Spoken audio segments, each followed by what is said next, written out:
my channel Shivy's World. Today we are going to make popsicles. Yummy! For that we need paper, color, paper scissors and ice cream sticks.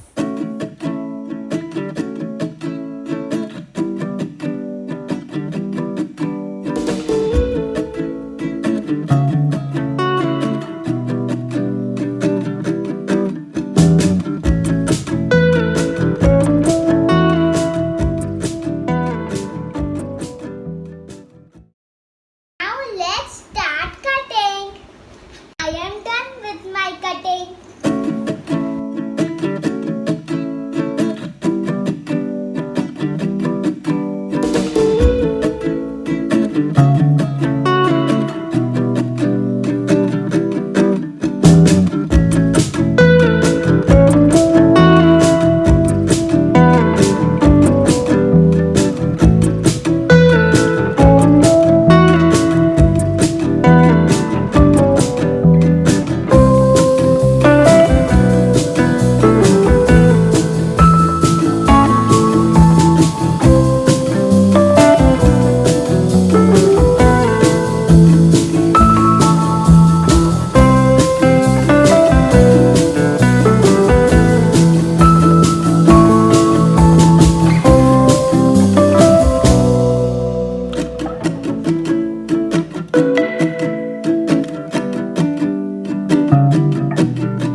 Now my popsicles are ready. It looks so yummy.